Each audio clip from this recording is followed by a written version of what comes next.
आता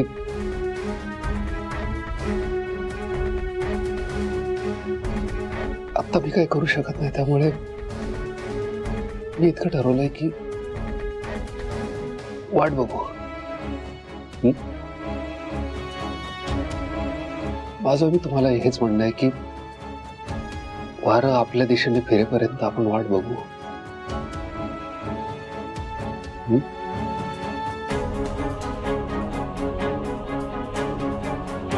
तुम्हाला पटतंय?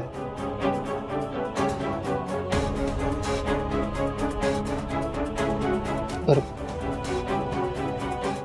तुमच्या देवी आईवर विश्वास आहे ना?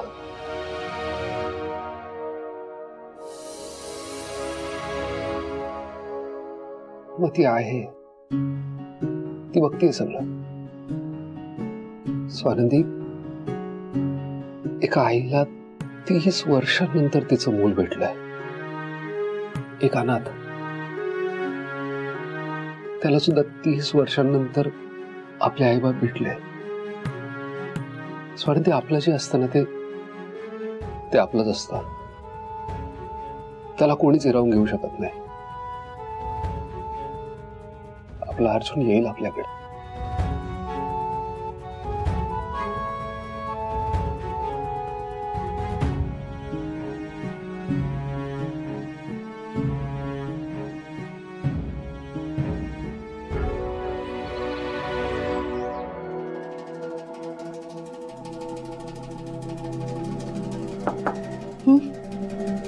Good morning.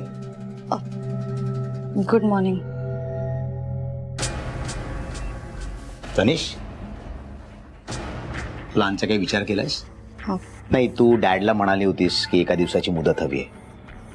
आज डॅड विचारतील म्हणून विचारतोय.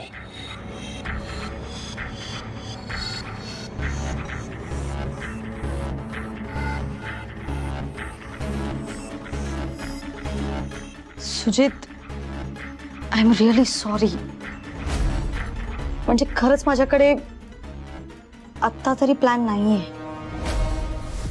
मी जबाबदारी घेतली, पण ती पार पाडताना त्यात किती अडथळे आहेत ना, ह्याची जाणीव मला आत्ता होतीये.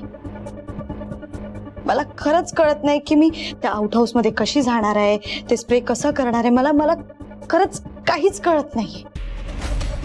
कारण मी आत्ता आउट हाऊस मध्ये जाऊन आले आणि बघते तर काय, तिथे ती स्वानंदी, तो तिचा सोकोल नवरा मणी आणि ती वॉर्डन, तिघे एकत्र बसले होते. मग मी तिघे एकत्र असताना हे सगळं कसं करू? हे कसं शक्य आहे? त्यात मी एक मूर्खपणा केला ना. मी काकांकडून फक्त 1 दिवसाची मुदत मागितली. मला खरंच कळत नाहीये मी हे कसं करणार आहे, कारण काका चिडतील माझ्यावर. म्हणजे काही प्लॅन नाहीये तुझ्याकडे?